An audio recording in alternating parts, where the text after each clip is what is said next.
else calls it out. Yes, I'm going to be a therapist.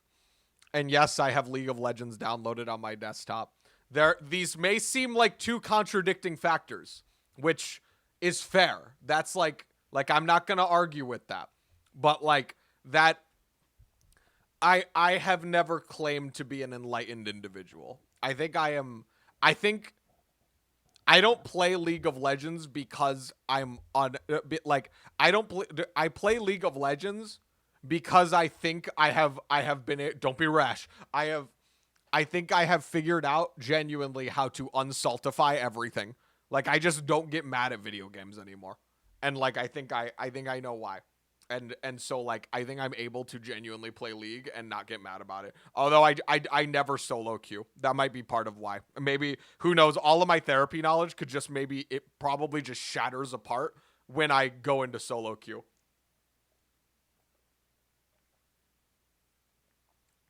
Um But here, so I kind of want to take a break for a second and answer your question that you had from last time. So, like, you want to talk about like growth mindset when it comes to fighting games. So, good news and bad news. Bad news is that the paper that I'm going to show you isn't really about fighting games. Good news is it's about League of Legends. But I think I would not be showing this to you if I didn't think that this applied to like all video games essentially. Like I think that like these properties attached to um I think that these properties attach to other things as well. Um Anyone like my puppy mug? Look at him.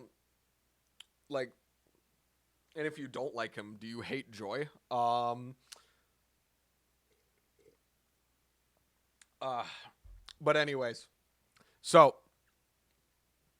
so we've got a cognitive and behavioral correlates of achievement in a complex multiplayer video game. So basically, these researchers came out to find an answer to a simple question: how do we increase MMR? Like, what are the correlates of between like the way your brain works and how good you are at League of Legends? Like, what's your MMR? For those of you unacquainted, that's matchmaking. What does MMR stand for, actually?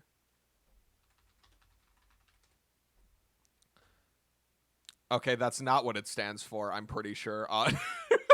Maybe I should have specified video games. Okay. Matchmake rating. I know it. I know it's matchmaking something. Um, so basically, like that's like when you go into like rank and everything. Let me break up my measles. Yes. So basically, I'm not gonna go over the entire paper. I'm gonna just point about the things that were like interesting to me. And so basically, they looked at a ton of factors. Um, and they had them do a bunch of tests. Like, when you do the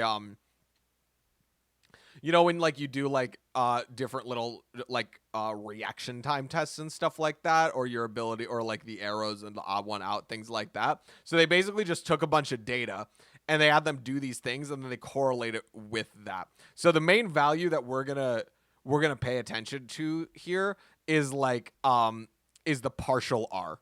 Like, so this partial R is essentially like what it, like I'm gonna super oversimplify this for a second. Like, partial R is kind of like what is the average number of like what's kind of like the ratio between these two factors.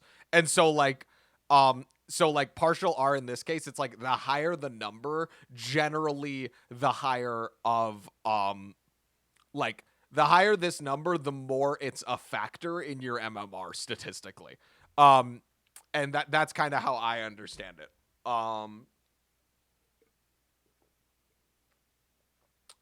And so with this, we've got like we've got different things. We've got like cognitive control that varies because they did different tests for that. They've got things like speed of processing, which, as you can see, has a huge impact according to this data. They've got deductive reasoning, which like has a decent amount. But the important thing is to acknowledge is that like this thing right here. So generally, I'm going to oversimplify the shit out of this for a second. So like these p values right here, this is kind of like how much you need the partial r number to be considered like, yes, it does have an effect on it. So like for something like learning, it's like in order for it to matter, and I need like 55, but like I need 0.055, and the partial r wasn't even close to that. So it's kind of like this data is kind of saying like, no, that's not like that's not correlative. Whereas like in this one, all they needed was this, and they got this. So like that's like huge for it. Um, and so they controlled for things like age and stuff like that. So I think this is, they acknowledge that they had like not the greatest sample size in this, even though I think it's a pretty good sample size. Like I'm not a researcher. Like I think that if anyone casually heard that you studied like 500 people who were gamers, then like I think that kind of matters.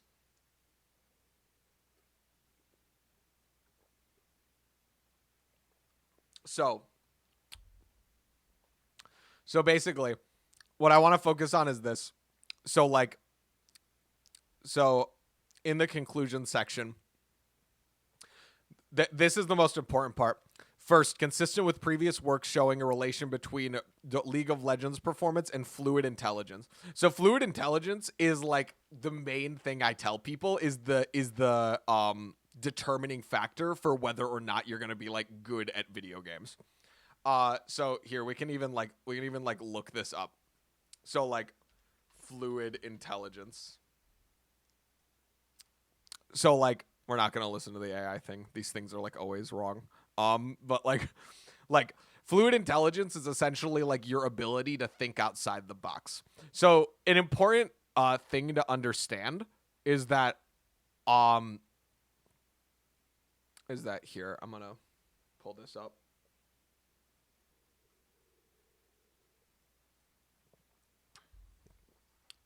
So like when it comes to fluid intelligence, so like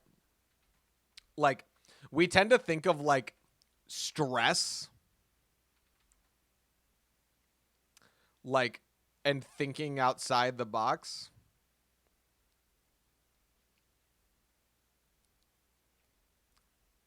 as like yeah, if you're stressed out, it'll force your mind to think outside the box. But like that's actually not true. So like think about it this way. So like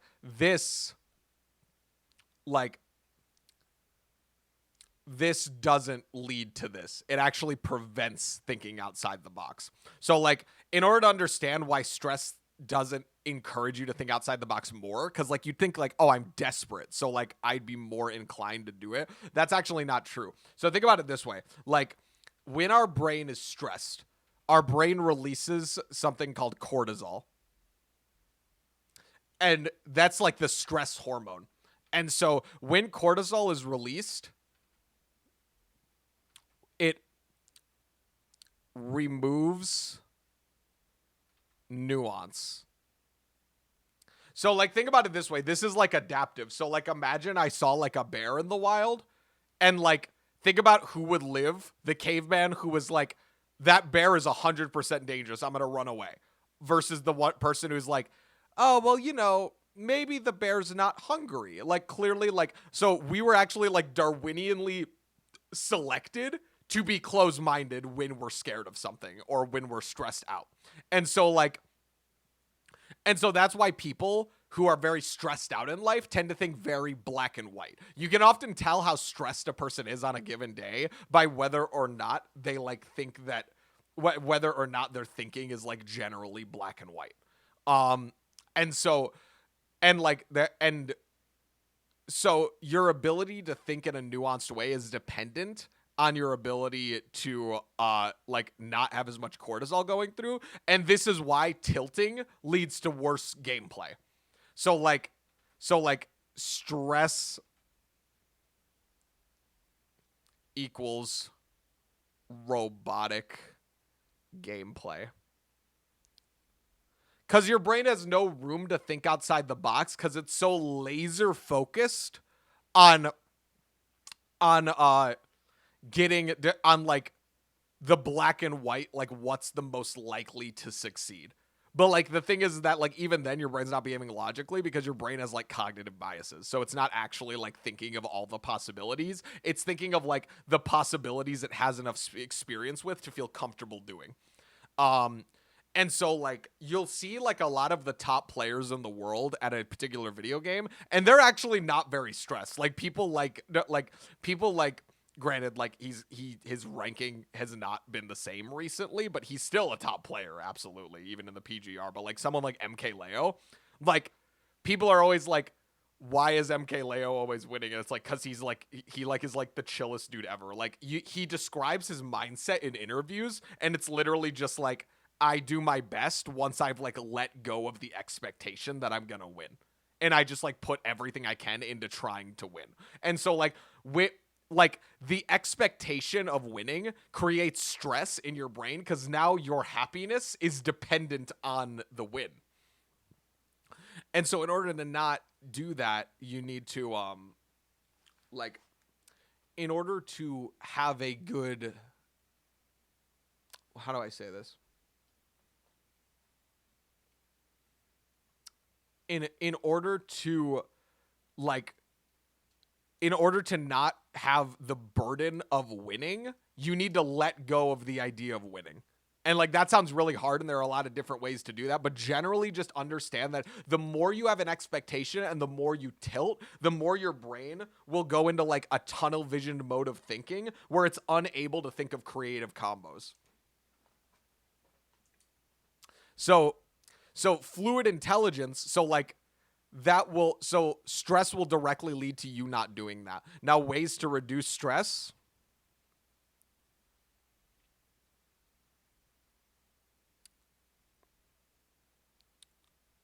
So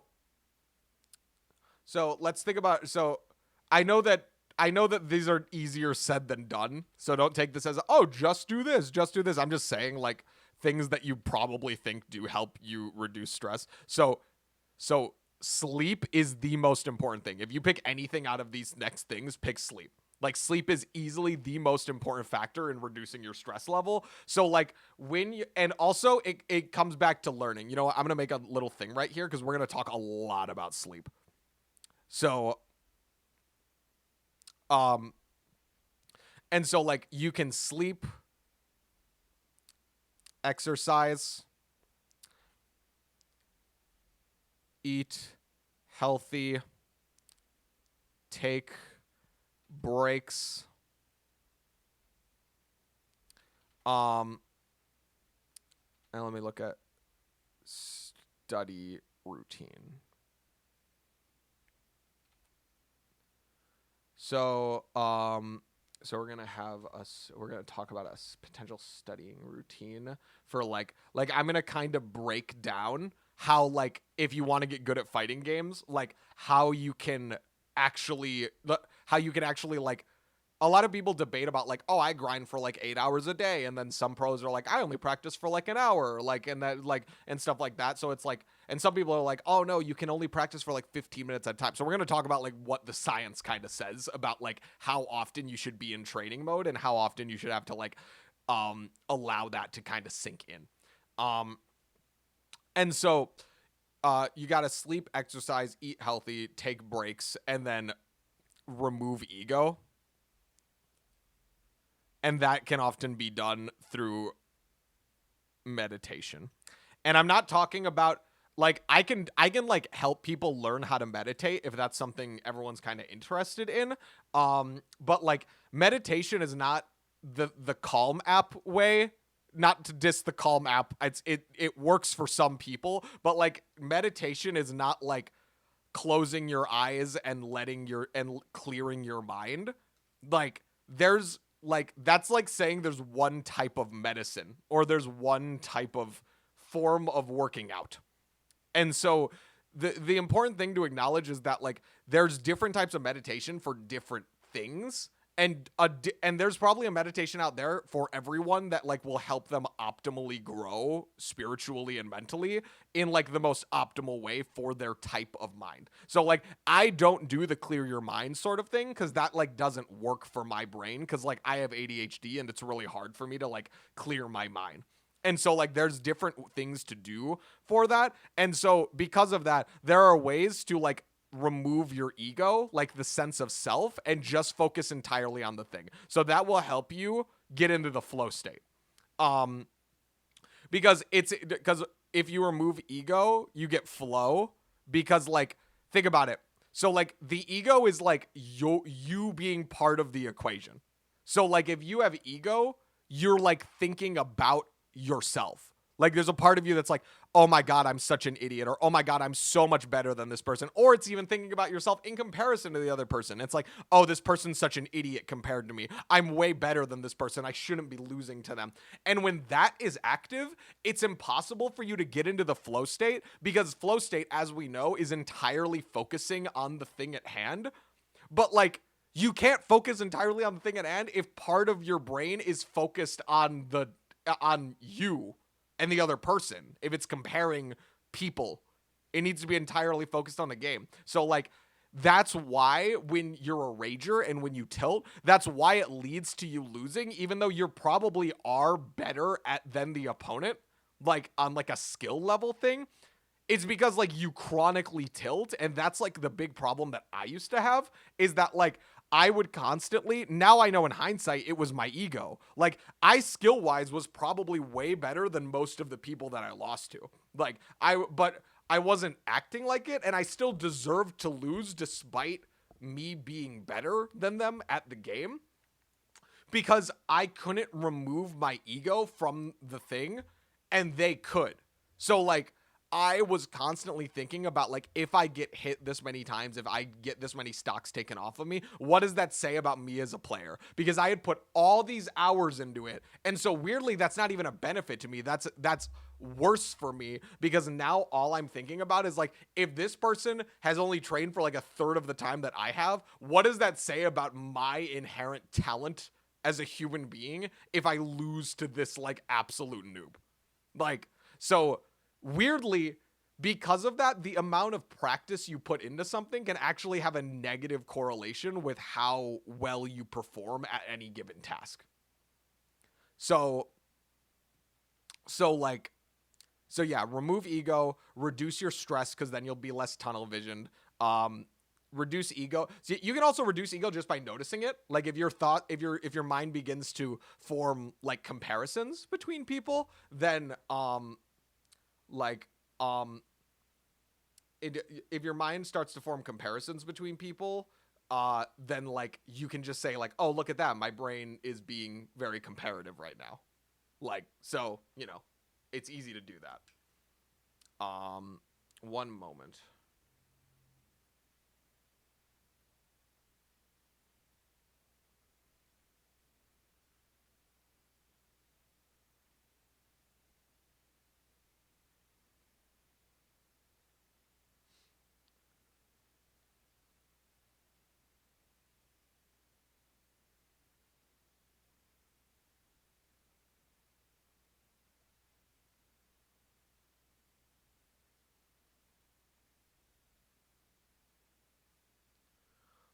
Um, so let's think about so we've got all these ways to reduce stress. So the main thing is like reduce ego and like notice the comparison that comes up between you and the other person and being like, oh, this person's a noob, or oh, I'm so much better than this person, or oh, I'm so bad at this game comparatively, or oh, they're playing a top tier character and I'm not. Anything that's comparative, just focus on the game. Like all that stuff's irrelevant. Like that doesn't affect what you can do in this moment. Just focus on what's actually happening in the game and just do what feels natural.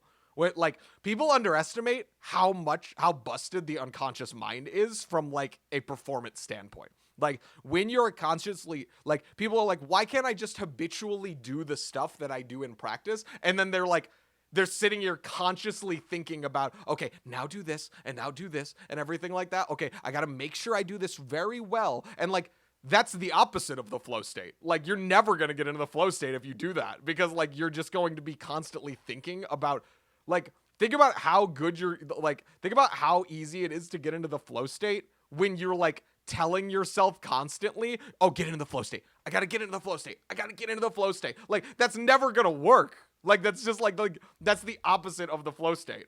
One moment.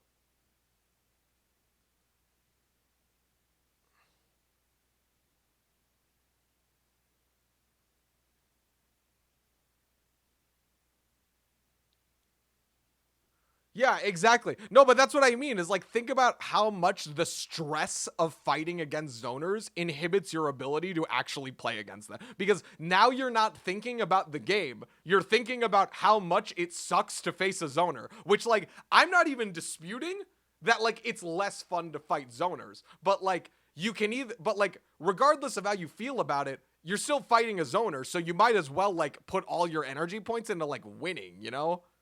So um,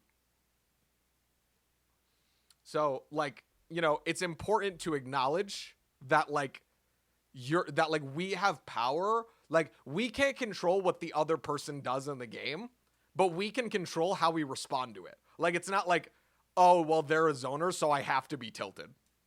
Um,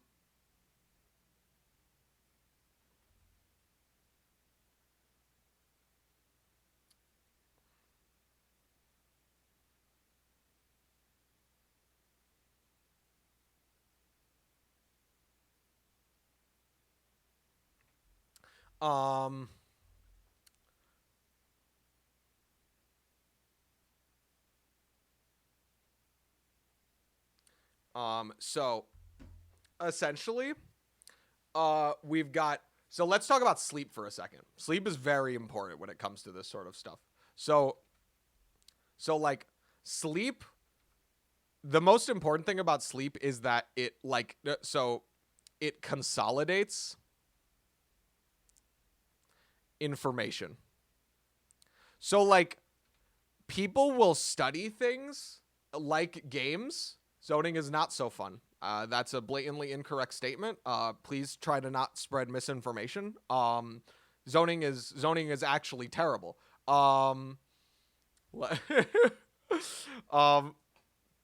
like there, so like when people study things, like, we need time to like transfer things from short-term memory to long-term memory. And the main way we do that is sleep. So like, think about it like it's like during the day you can download files onto like you can download files into your system, and then like, but the only way you can actually save it long term is to like save it to the hard drive, and like you can only do that if like you can only do that if you sleep. And so your amount of sleep is actually going to determine how effectively you retain information. So if you just think that you have a bad long-term memory, it's probably because you don't get enough sleep, because generally human beings' memory is generally the same unless you have like a mental illness of some kind. Like, and even then there's like mental illnesses that are like specifically focused on memory. Like, I don't think you have a worse long-term memory if you like if you have like certain very common disorders. So generally just get more sleep. And the most important thing, so has anyone ever seen this meme? One sec. I'm gonna look this up on a separate monitor so that way I don't get screwed by Google getting me banned or something. So like, has anyone ever seen this meme right here?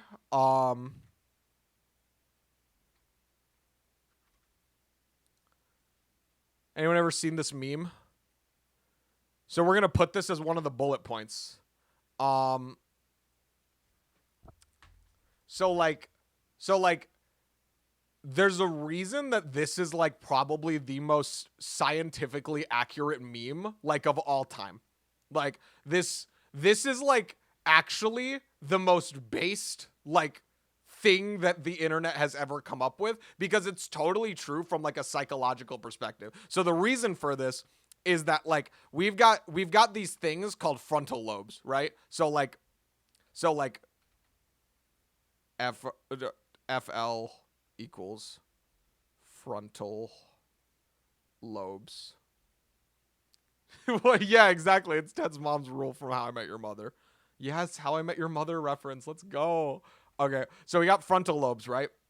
And then you go, and then at 3 a.m. you get the ultra clarity that disappears when you go to bed. Instructions unclear, midlife crisis is going on, occurring. Yeah, like guys, I'm about to explain to you why you should never trust how you feel about your life at that point. And then we've got this, we got A, and that equals. And then we got that equals the amygdala. So like frontal lobes is logic and planning, essentially. Obviously, it's a whole section of your brain and it has millions of neurons in it, billions even, like I think. And so that's very oversimplifying its function, but basically your frontal lobes like are in charge of like the planning and forward thinking of your mind. And the amygdala is fear and stress. And this is what makes us tunnel visioned. So as we wake up, so let's pick a time to wake up. So we've got like 9 a.m. I know, hilarious for a lot of us in chat. Like, waking up at 9 a.m. I wish, like, and that can apply to both sides. That can apply to like, oh, I can't ever fall asleep before like 2 a.m. And that can also apply to like, I wish I didn't have a 9 to 5 so that way I could actually wake up at 9 and get some sleep. Like both sides of the argument like hate that. So like we've got like as you go to bed and as you sleep, your capacity for frontal lobes to overpower your amygdala like goes up. Let me make the study. We have way more to talk about with sleep. I do not know why I made the study routine part more when sleep is like way more important that we talk about this in depth. No object to transform. Oh, it's because I'm on the meme layer. Okay, there we go. Okay. No. Okay, there we go. So we've got like 9 a.m. and let's do like 3 p.m. and then we'll do like 10 p.m. So like throughout the day we keep progressing, and then and so like this is generally how your mind's going to work in like a very oversimplified sort of way. So like at the start of the day, think of like your frontal lobes like getting a refill at a gas tank. So like your logic and your ability to forward think goes up. This is why people always say that like working out is easier in the morning. It may be hard because like you guys like want to sleep, obviously, but like objectively from a psychological standpoint, that's just kind of true that it's like easier to wake up in the morning because your brain is more willing to overcome negative emotions in the morning. Like you're way less likely to overcome negative emotions at night, and we'll talk about that. So your amygdala is always gonna kind of be firing at like the same general level. So you've got like your logic center and it's kind of like super busted in the morning. Like, and then you've got your fear and your stress and your self-consciousness and all this sort of stuff. And that's kind of like generally the same amount of active. But as we go throughout the day, your frontal lobes kind of lose a capacity to fight off the amygdala. And so at this point, like 3 p.m., you might get yourself like a little bit more unconscious and stuff like that. But a little bit more self-conscious and everything. But like you're still able to generally make good decisions around 3 p.m. And then now we get to a point in the night, which for most people in their sleep schedule is around 9 p.m., where your frontal lobes are no longer strong enough to overpower the amygdala. So like in a simple way of putting it, your logic is able to always overpower the amygdala, but like it loses power throughout the day, and there is a tipping point where you'll probably be able to actually notice it. Like, just take notice of it when it happens. There's a part in the day where you likely were like where you can kind of feel the fear and anxiety and the stress and the self-consciousness and like the panic about your life, like you said, like midlife crisis, like what am I doing with my life, like all these thoughts that you can kind of keep at bay, like those are all flooding you, and you have no defense against them because like that's your brain telling you that you need to get some fucking sleep. So like that's why it's so important for people to sleep, because not only will you not be able to process information, this is why we say never trust how you feel about your life past 9 a.m. because your frontal lobes are not able to logically understand or argue with your amygdala and say like, okay, all these fears are like blown out of proportion and they don't really track with reality. Like think about I think about 9 p.m.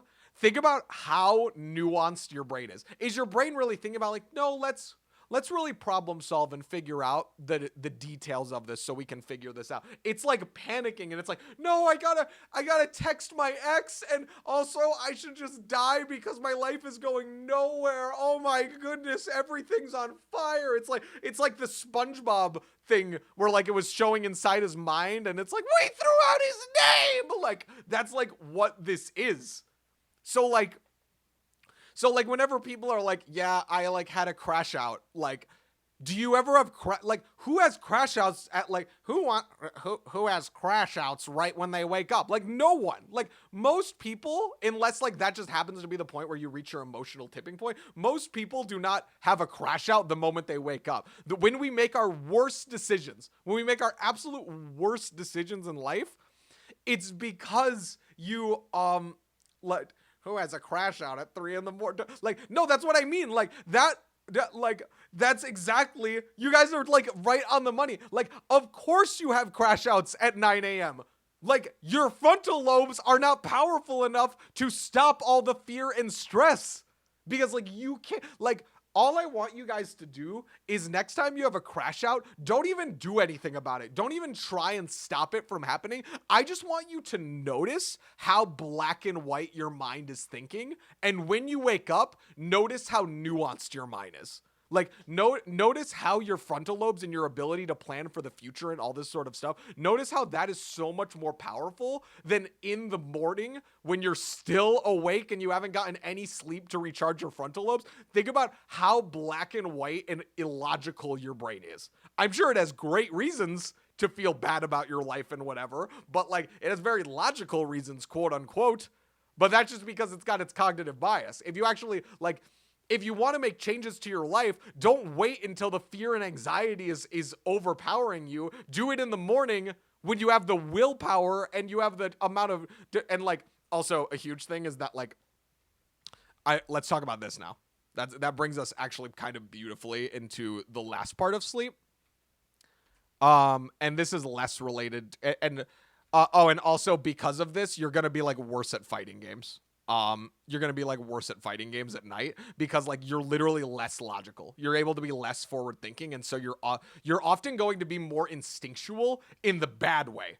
Like you're going to be overthinking everything, and you're going to end up making the wrong decisions. So you'll kind of notice throughout the day the skill level of people partaking in cognitive abilities tends to drastically go down the more we spend time on stuff and the longer we and like the later in the day it is.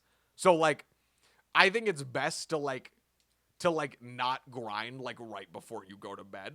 I think you should do it when you're a little bit more awake, because I think the quality of your practice is going to be a lot higher. I'm not saying that like it's like, oh no, I have a 9 to 5. The earliest that I can do it is 7. Like that's fine. Just don't like do it when you're already like blackout tired. And also think of it like, so like your brain also like with this chart right here.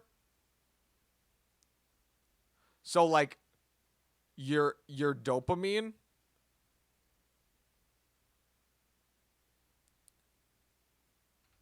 it starts up really high, and then your dopamine levels will decrease throughout the day. So like we think of dopamine. Hello. We're talking about like how to get better at fighting games with psychology and science. And so we're talking about why this meme is like real.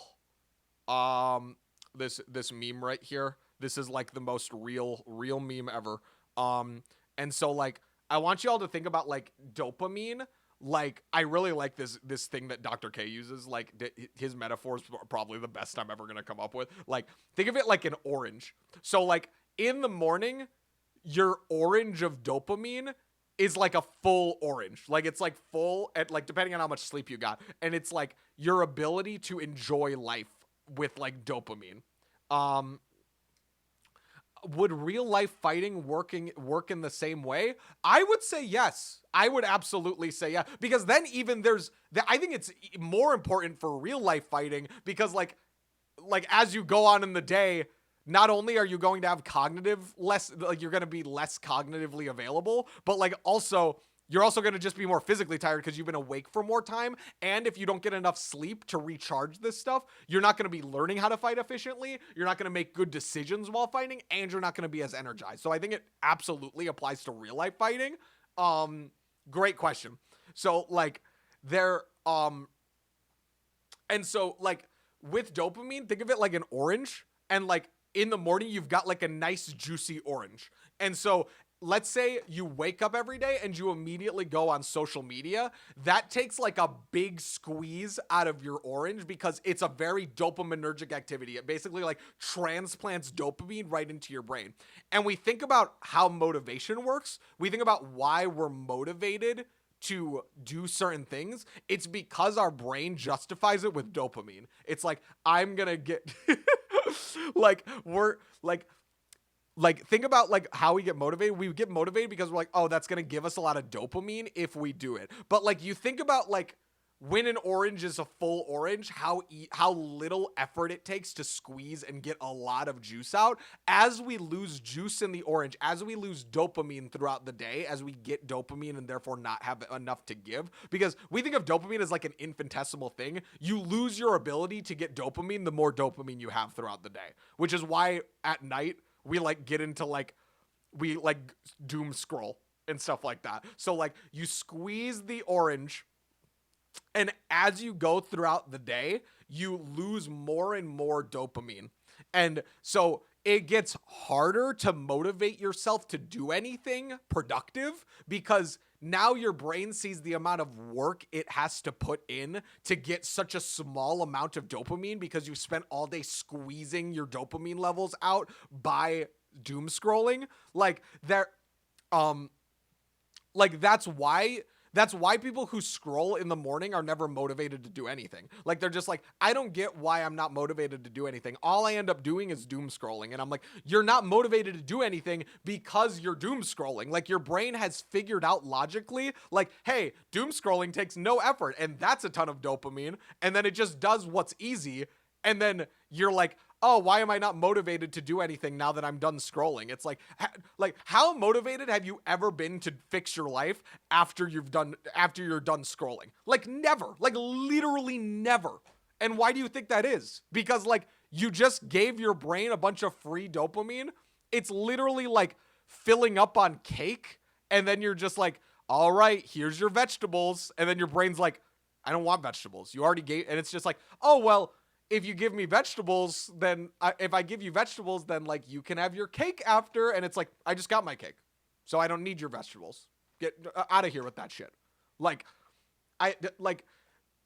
you don't scroll because you have no motivation.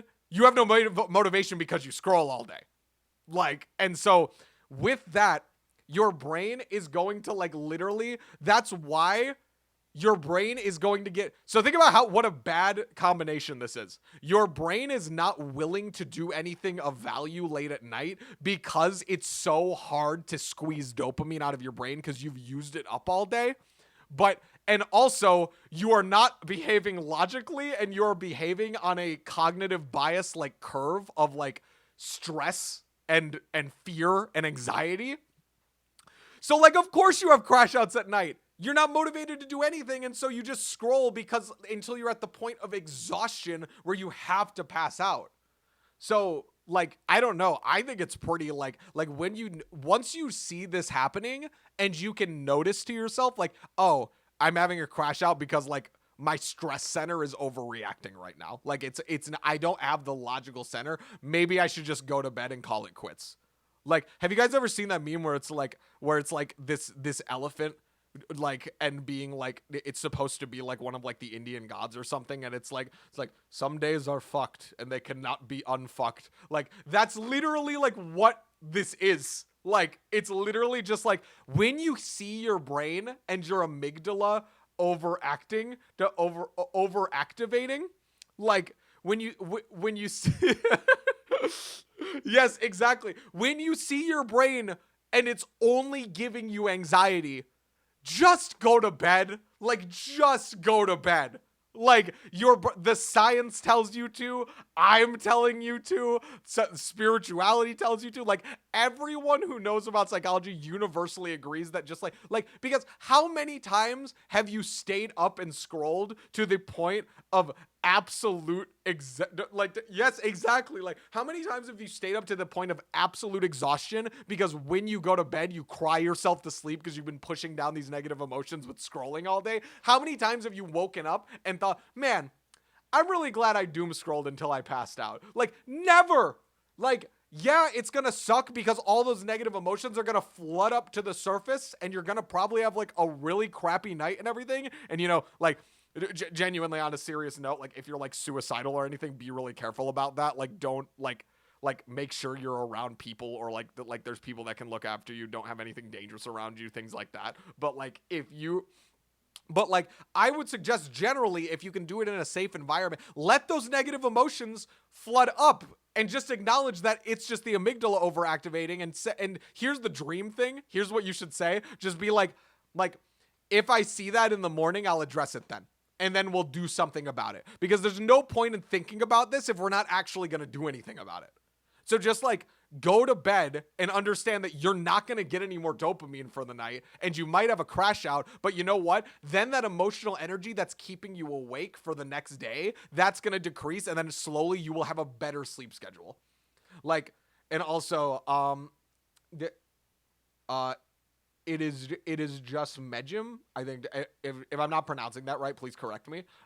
Like I have crash outs in the middle of the day and at night. So that I would either, if you don't go to therapy, I would talk about that with a therapist. But like that to me, as like someone who's going to be a therapist, like that speaks to me as someone who's very like emotionally constipated, like someone who spends all day most likely like distracting themselves from their negative emotions. And then so because you're kind of stockpiling things, you're like, nope, I don't want to focus on that negative emotion. Nope, I don't want to focus on that negative emotion. You kind of pay it forward to a future version of yourself. And then because it becomes too overwhelming, that's what leads to crash outs. And so I would, instead of if like this is what you do, what I recommend to people who have crash outs multiple times throughout the day is just kind of like stop distracting yourself. Yes, exactly. Like that's what I mean, is that like when you're out of distractions, that's like what happens. So like, spend more time with yourself, really introspecting and just being with your emotions and see what comes up. And it's going to suck for sure, but like at least like you won't keep living a life of like distraction and then crash out, because like I've lived that sort of life before, and that's no way to live. That's not fun. That's just not fun at all. But I think there is a way to confront that, because we typically think that like because it's all we've ever known, we think of like when we have these crash outs that they're like endless. But the nature of emotions is actually the opposite. Like emotions are never endless by nature. Like all emotions are temporary. Our brain has this natural law of homeostasis. So like wherever our brain goes, if it gets super angry, it has a natural law of bringing us back to neutral. And so the reason that some people chronically have certain emotions, like some people are like, I'm always anxious, or I'm always sad, or just all these sort of things. The reason that emotions can feel chronic is because people push them down and invalidate them. They say like, no, you're a negative emotion. Stay away. I hate you. And then, you're going to have the crash out anyway because like you have it multiple times a day. You might as well just do it with intention. Like carve out a time in your day to have a crash out. I'm not kidding. That's seriously like what I recommend is because like, once again, do it in a safe environment. Like don't do it anywhere you could like harm yourself or anything like that, but genuinely like spend time with your emotions, have a good cry. And then like, at least then your day isn't spent running away from it. And it may take dozens of hours of that, which may not seem appealing. And I don't blame but I think people distract themselves because they want to force it to the point of forgetting about the thing and make them start and that made them start distracting themselves in the first place. Yes, exactly. But that's the thing is that like the brain doesn't get rid of emotions the brain only gets rid of emotions when you feel them. They don't get rid of emotions if you like think of it this way. If I have a negative emotion and I stuff it in a chest, and then later I open up the chest, the emotion didn't diminish in the chest. If you put away emotions to deal with later, they will always be just as strong, more often than not, more strong than they were when you put them in the chest. So like that's why it's so hard for people who distract themselves, because we expect the same amount of like emotions being temporary to apply to emotions that we push down. But that's why emotions feel like they're never ending, because the only way that they're not temporary is when we push them away and distract ourselves from them, because they're just waiting their turn. They're not going to go away just because you're ignoring them. And so that's why I suggest to people, you're going to have like a miserable life anyway. You might as well just confront the emotions and stop distracting yourself. And that way you can carve out a time in your day to feel very like emotionally cathartic and like life can suck for like an hour. But at least instead of half-assing your life sucking, and so it sucks for way longer because you don't want to commit to a session of full just life sucking and feeling bad about yourself. Instead, you're trading that for like, okay, I'm going to feel 75.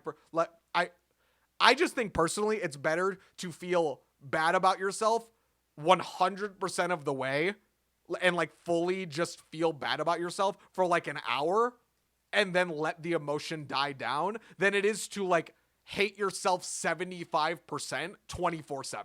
Like that's just my that's just what I believe. I can't make that decision for anyone who is in that position where they have crash outs all day. But like, because I tell people to like just embrace their emotions and just like don't internalize them. But if you need to internalize them, like I would just like spend time with yourself and see what comes up. They get so scared and they're like, oh, so you just want me to be miserable? I'm like, no, I want you to stop being miserable. But like, there's no solution I can psychologically give you that involves you running away from your emotions and getting better. Part of getting better is confronting the emotions. So like, I don't know. You just have to like, that's just, I could be wrong and we could discover science later. That's like, here's how you can push down your emotions and never confront them. So just delaying the inevitable or keeping a leash on, but pacifying it yet it is still sucking the blood out of you. Yes, exactly. Like there is always a price to pay for putting off negative emotions till later. There's always a price to pay for cushioning the blow. There's like we have this very fundamental, like in spirituality, I believe in this thing called karma. Like like what goes around comes around. And so like, I don't think the cause and effect of distracting yourself leads to less overall negative emotion. I actually think that from a scientific and neuroscientific perspective, it's the exact opposite. I think the exact opposite happens. So if you have a negative emotion and you actually sit with it and you just look at it and let it be in the same room as you for a bit, and you're not half-assing it by having a breakdown while you're doom scrolling or something, then I genuinely think that like most people who I tell to do that and they do it, the emotion goes away way faster than if they were distracting themselves all day. Because like you guys know this, like if you're someone who has crash outs multiple times a day, like you still get the crash out. Like the crash out still happens and you describe like, oh, what's it like pushing down your emotions? And no one's like, oh, it's great. at least I have a happy life now. Like, no, you're still very subtly miserable, I'll call it. Like, you're subtly miserable by running away from your emotions.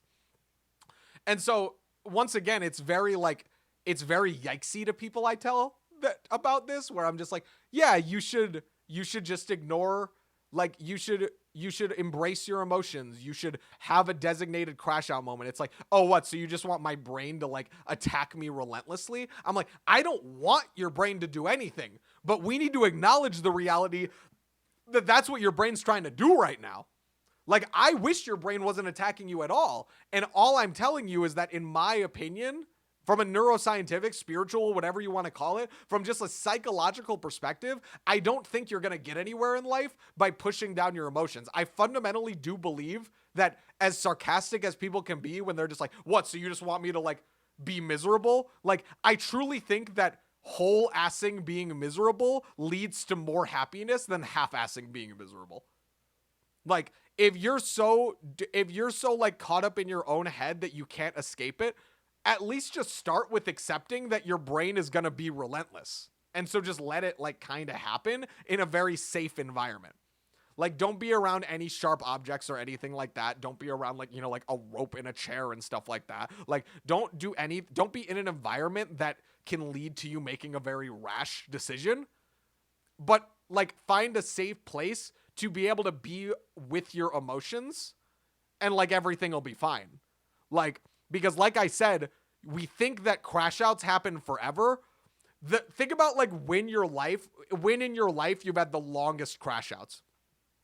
I'd be willing to bet that the crash outs that you half-ass by going on doom scrolling or playing a video game, but like you're doing it through tears, I'd be willing to bet that those last longer than when you're just laying on a bed staring at the ceiling. The emotion is heavier, but it's for less time overall, because all of your emotional energy is actually focused on the thing. And so it gives it free rein. Like, and this should just be simple logic. Like, think about if I have a gallon of milk and I put like a Gatorade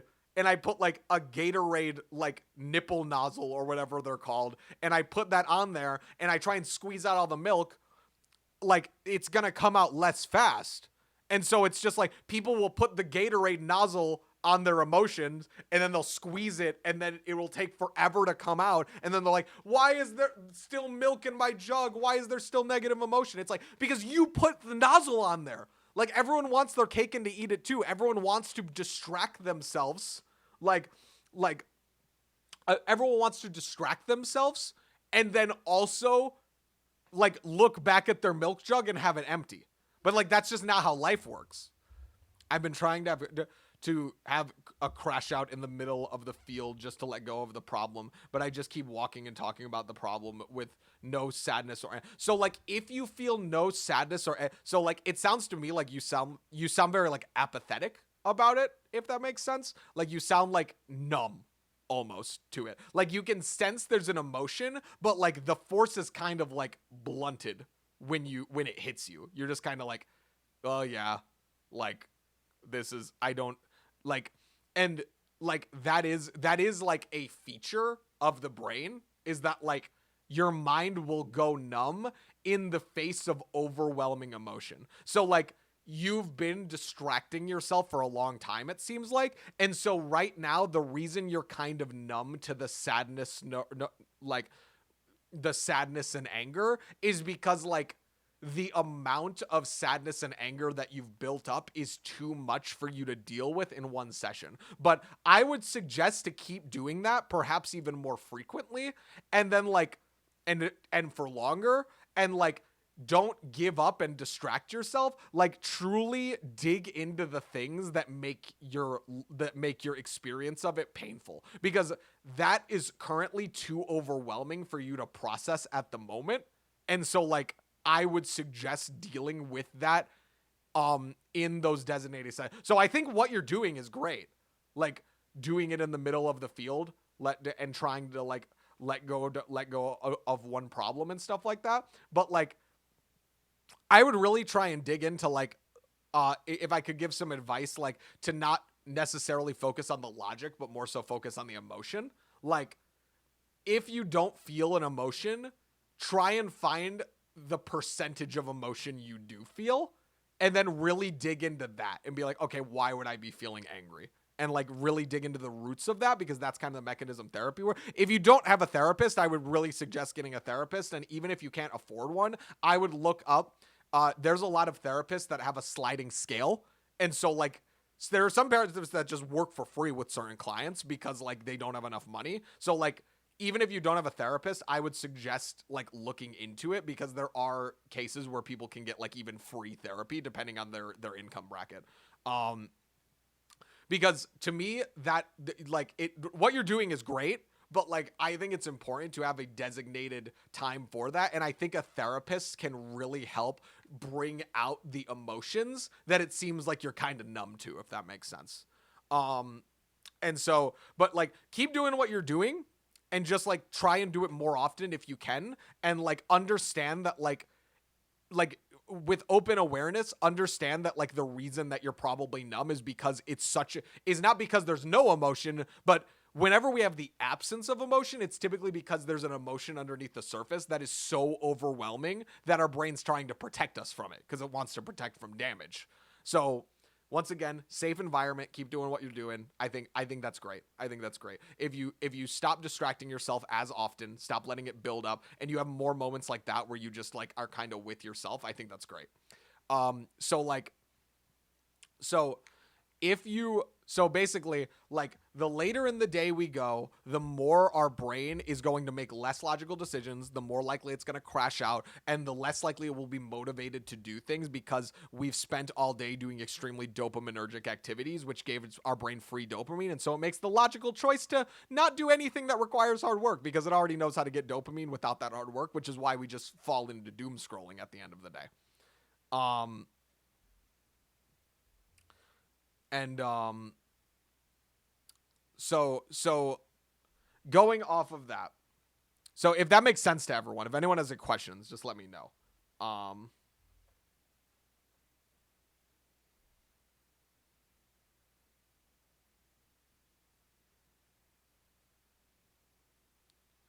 um and so like let's so if this doesn't make sense to anyone, just let me know. But now we can talk about kind of like a study routine. So like a lot of people debate, because if you look at like how often a lot of pros that are not in like an organization, like a lot of league organizations where like, you know, they all kind of like live in the same house and they like eat the same foods and all that sort of stuff, it's very like regimen based on their coaches. Like if you just look at the average person and we kind of try and dissect what and we kind of try and dissect their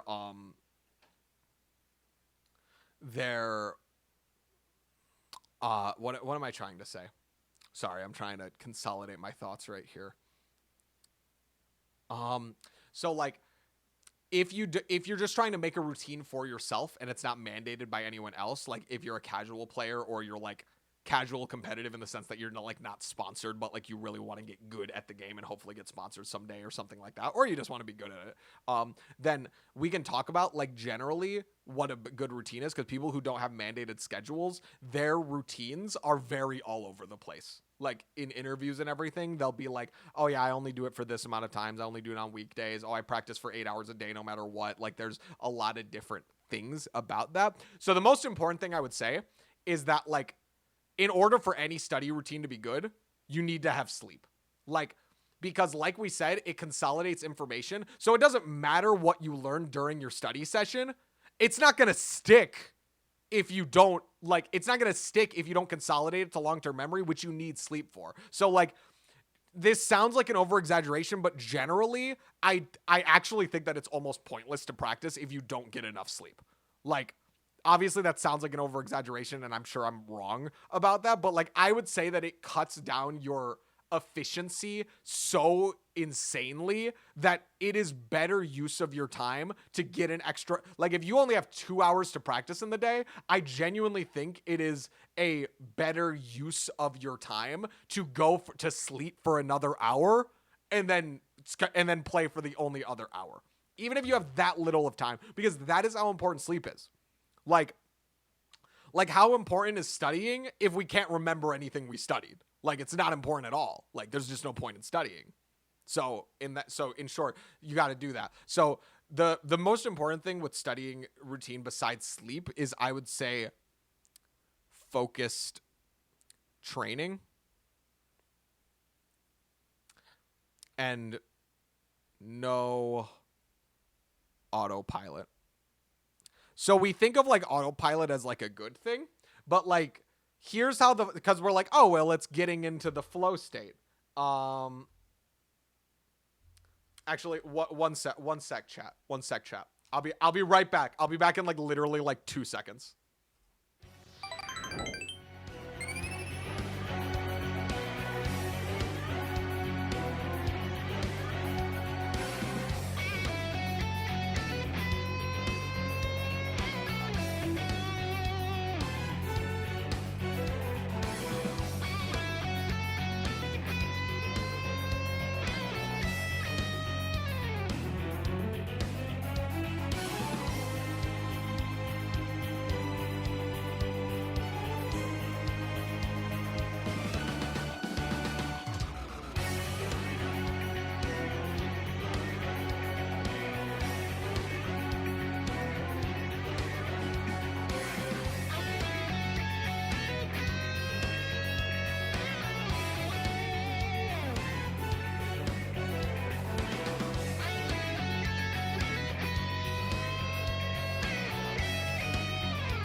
Sorry about that.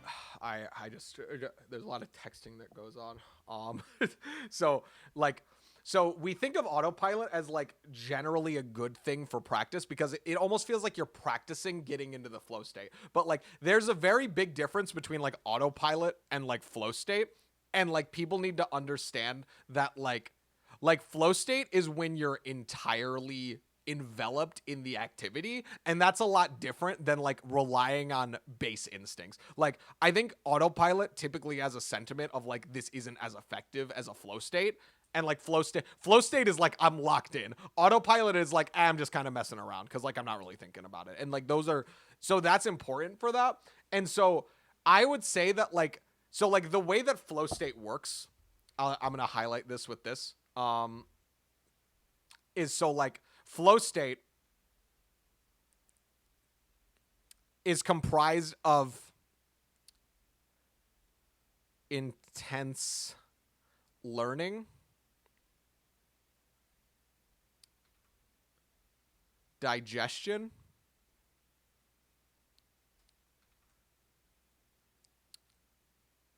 and then relinquish ego and conscious mind. And that's like what the flow state is. So like in order to get into the flow state, there needs to be a period where you study something very intensely. And so like let's imagine that I want to learn a fighting game. So like I will practice until I can feel my brain kind of not processing new information. And so then I will go into a period of contemplating it. This is a part that a lot of people don't think about. So you really want to think about what you practiced and like review it in your head and understand it on a deeper level. And then only then, and also sleep on it. Sleep on it's very, very important. And then your brain will kind of download it permanently into your system to recall as you're in the flow state.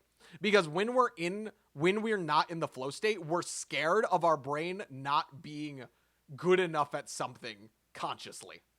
Like, but when we're in the, how do I put this? When we're in the flow state, it's when we're so enveloped in the activity that we don't have time to meta think about it. Like we don't have time to think like, oh, I'm very nervous about this thing. Oh, I'm very like, I have to do this. And like, we're just fully enveloped in the thing. And so your flow state, you basically have like an avatar state that like gets more powerful with your like base ang state. So, or Cora state or whatever. Like you have a base form and like you have like a base form, and like your think of it like a Super Saiyan multiplier for a power level. So like the way you train your flow state is not to train in flow state. It's to train your base form by very consciously thinking about it, not going on autopilot, arguably sometimes not even going into the flow state. You really want to consciously think about it, the exact opposite of flow state. Think about exactly why everything is the way it is, what in the future you would like to work on, what right now you're not good at, what right now you're good at, things that you want to practice and all that sort of stuff. You want to have a period of thinking about that, so that way it starts the process of consolidating the information. And then once you commit it to long-term memory and you commit it to instinct, it will then be able to be recalled in flow state. That's why like I can get into a flow state right now and I could still not beat MKLeo, because not all flow states are the same. And so the way that you should, and so like if you flow stated your way through like studying, I don't know how effective that would be. I actually think that one of the best ways to like, because I don't even know what that would look like. I feel like you need to consciously think about. I feel like I think of it as like study time is not for flow state, and then doing the thing is for flow state. So like you need to have a period where you learn something and you think heavily about it even after you've learned it, and then you sleep on it. And then that will lead to your flow state being busted as hell. Let me read chat for a second. I think that tiredness can be overdid with the general adapting and change of sleep schedule, and also how you're invested in a game so much it could allow you to last longer. Let me read that one more time. I think it's a tiredness with gradual adapting and change of sleep schedule.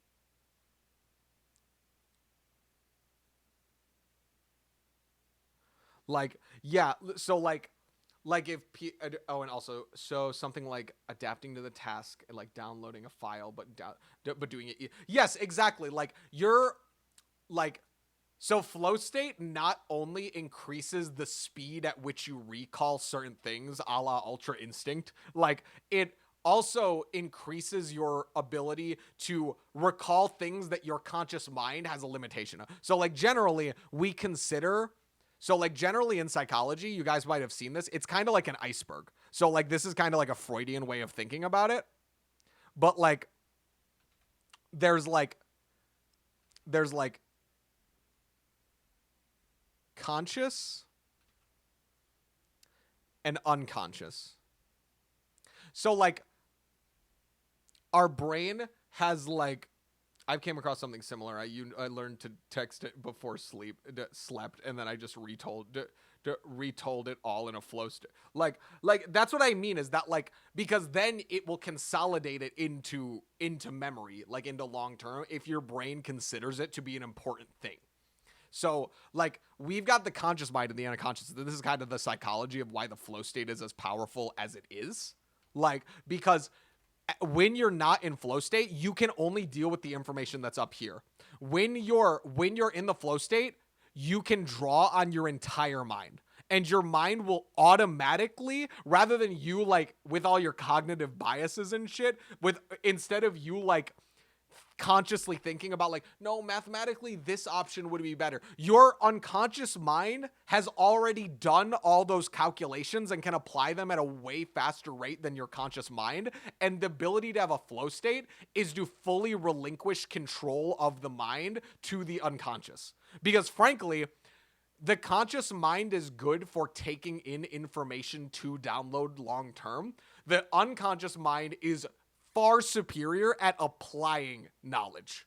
So like when you actually need to use things in practice, it's so much better to relinquish that control to the conscious. But like, depending on how much ego you have, depending on your stress levels, it's going to be, depending on how much sleep you get, it's going to be so much harder to get into that state. And you might have to do some mental training and change your sleep schedule and all this sort of stuff before you actually can consistently get into the flow state. Because this is what I think separates really good players from like kind of players. Like just like they're pretty good. Like, because I used to be one of these people. I used to train all the time. I had the little notebook with all of my data in it and everything, and I just couldn't do it. Like I just like I couldn't win. even though I knew that like I probably knew way more about the game, I probably had way more hours in the game than my opponent, I was so caught up in my own head that I never once entered the flow state for probably like 5 years because I had such a big ego. I had way more stress because I had a terrible sleep regimen and stuff like that. So generally, what I like to recommend, and this is not a hard rule, it's very debated even now in science what is effective for things. So like I generally recommend like 20 minutes on, 5 minutes off. And I generally recommend about 2-ish hours a day. And this doesn't mean that practicing past that point isn't effective. Like I said, it's actually like very like not studied enough. The science of learning, like there's a lot of research about it, but there's very little concrete conclusions that we can draw about learning because it's just so debated to this day. Like a lot of people have very strong opinions, but like there's nothing that like the science is unanimous about.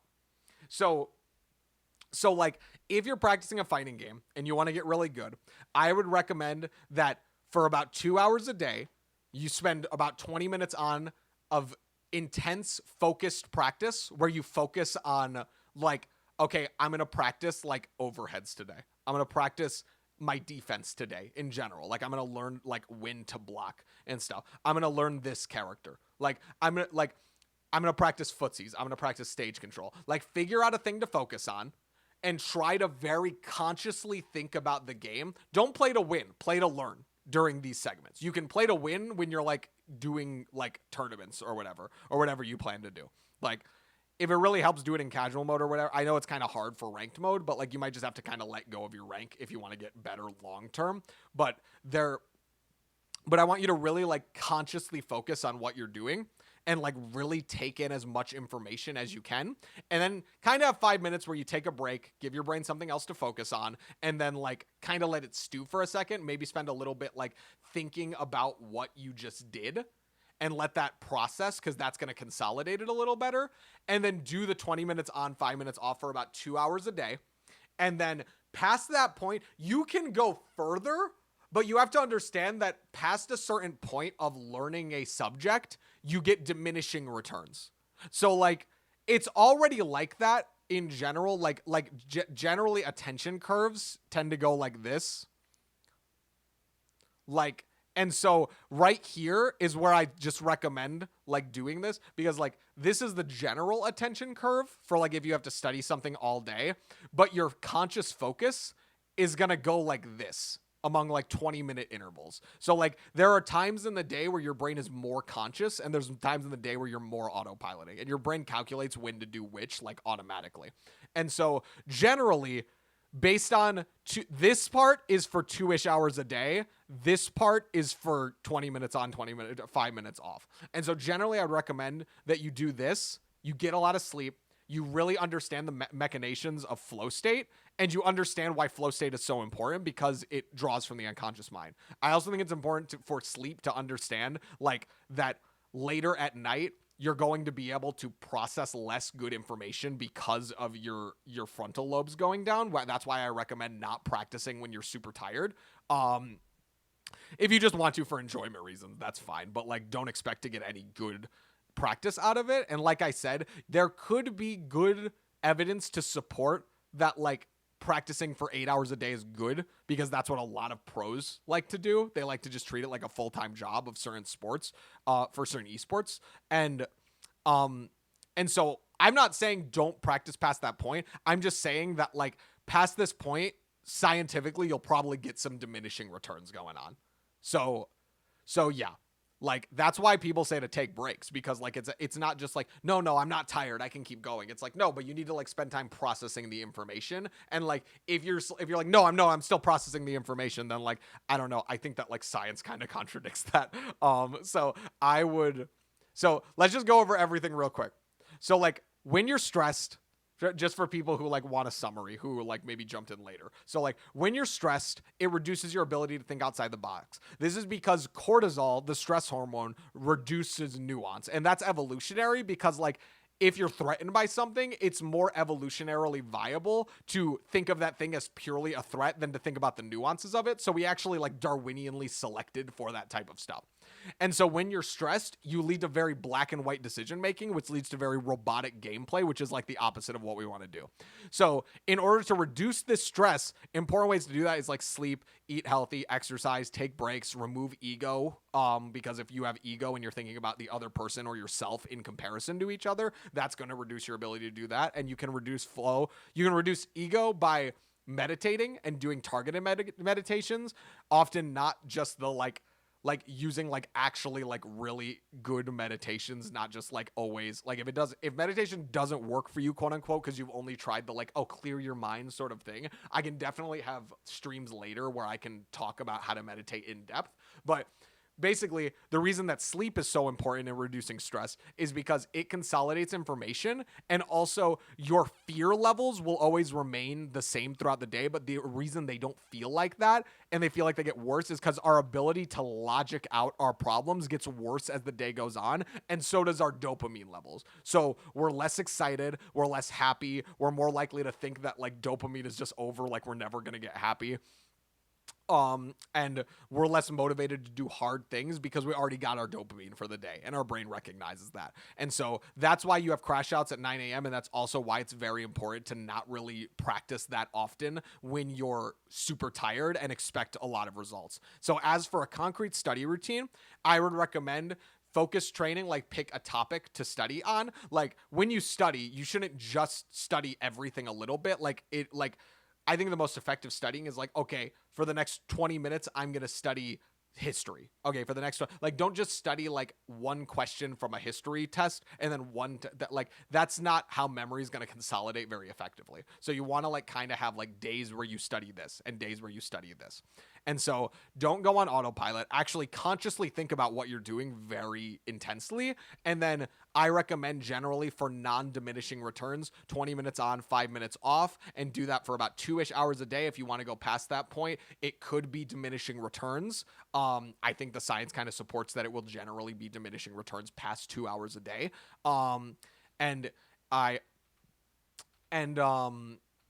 And then make sure you sleep on it so you can digest the information very well. And so flow state is done, and this is because flow state is done through intense cognitive learning, followed by a period where you think about what you've learned and you really digest it, and then in order to act on that information, you need to sleep on it. And then in the moment, you need to learn how to relinquish the ego, like relinquish all comparison of you and the opponent, and learn to trust your unconscious mind, which is far easier said than done, because as we know, everyone, like, we look at flow state like it's this unattainable thing. It's actually very possible for like everyone to achieve the flow state regardless of your frame of mind. Like, it's just important to acknowledge like the machinations that go into flow state. And a big part of that is honestly just kind of being more mentally healthy, because the more mentally healthy you are, the less ego you're going to have. The less comparative you'll be, and the more you'll be able to just focus on what's in front of you without attaching like value to you winning or not winning.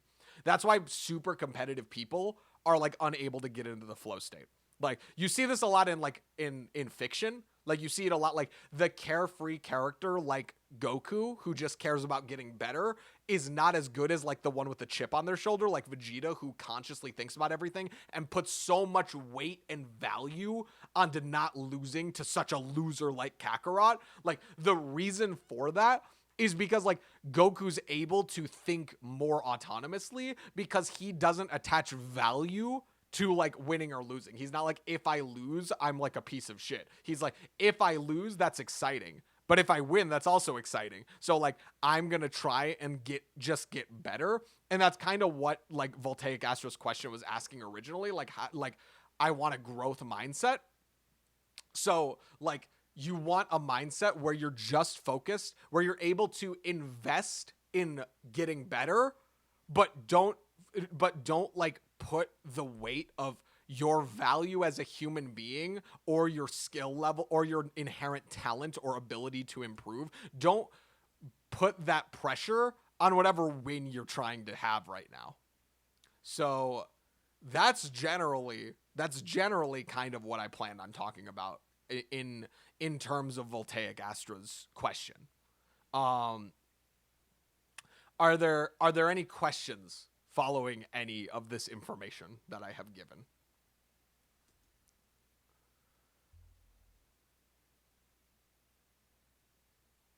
Any questions? If anyone's jumping in, then I can try and explain again. We're focusing on fighting games and we're focusing on how to get good at them.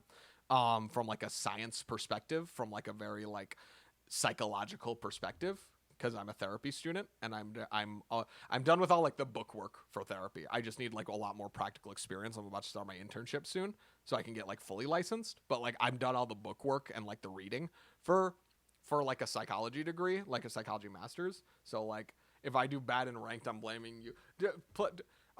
Please do, please do. I encourage everyone whenever I give advice and it doesn't work, blame me and never yourselves. Blame me and never yourselves. I think that is probably the most healthy way to go about that. Okay, cool. So yeah, that's just kind of what I was it's kind of just what I just wanted to talk about here. Um well, okay, good. I don't have to worry about you blaming me anytime soon. um okay, cool. Um well, all right. Well, I mean, I'm good. I'm good for now. I feel like we can probably wrap it up. Um like and I just think we're probably good. So remember, anyone who tuned in, make sure no. I just deleted the thing too. I just deleted the thing. I literally just deleted the thing and I didn't save it because I was like, oh, well, people can just watch the replay. Because I like assumed. I just assumed. Let me see. Does Clip Studio let me? Wait, no, I don't think it does. Sometimes it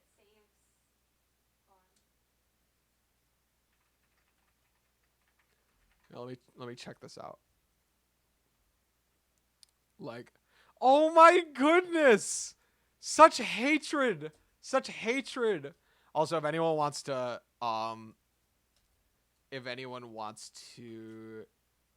like, everyone's got to make sure to follow me because I'm not saying that as a like and subscribe, but like literally I always forget to follow people. So if you liked what we talked about today, especially Oxdon, then thank you for following Oxdon. But anyways, I'm checking out the link and this stuff. Okay. Let's see here. If you delete a file or the file is corrupted, see if a backup exists. Okay. I'm gonna like.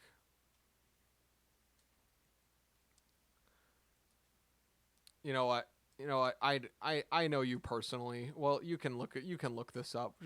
More excuse for you to give me more watch time and watch my stream. But we essentially were just talking about how to get good at fighting games, and I was basically just like, without having my notes, I was just like, sleep is good. Also, I explained how to get into the flow state and all this sort of stuff, and so.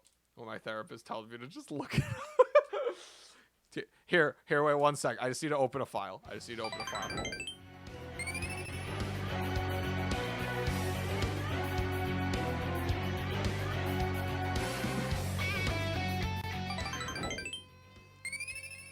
What?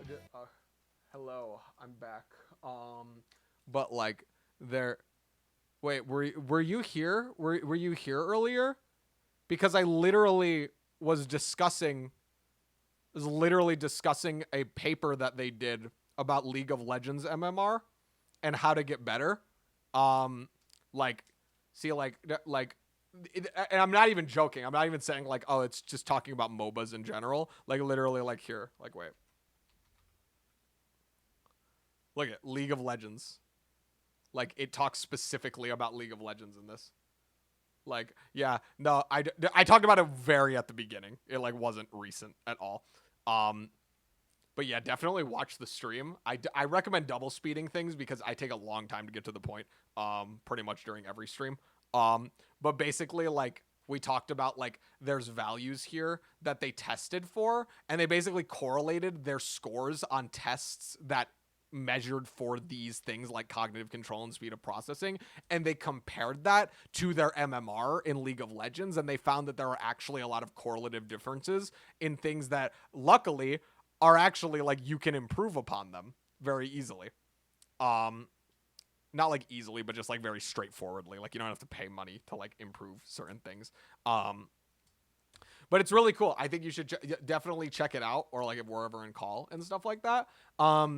Lastly, if anyone ever wants to come on stream and we can talk about psychology, if there's scientific research on how I could get on. Yes, that's literally what this paper's about.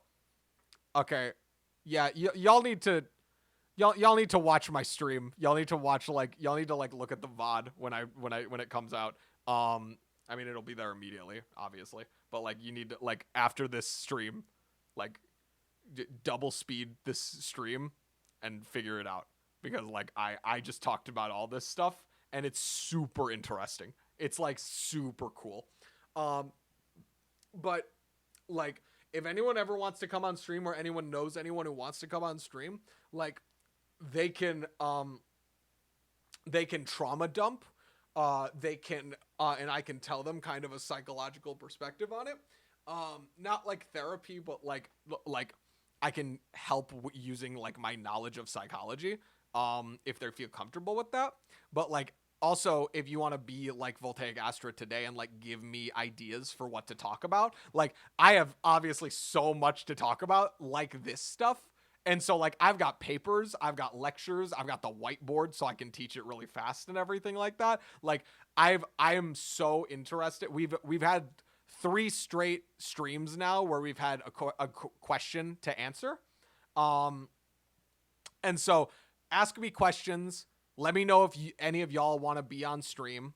And if you do, I'd be happy to have this be like a talk show sort of thing where like, you know, people will call in and ask things and everything like that. I'd love to have like a stream where I just like talk with someone. But other than that, yeah, I think we're good. So thank you for everyone for joining. I feel like we got a lot done today. We talked about a lot. This was easily the longest stream where I was actually talking. And thank you to Elemento P for suggesting the video that I reacted to earlier, which also you guys should check out.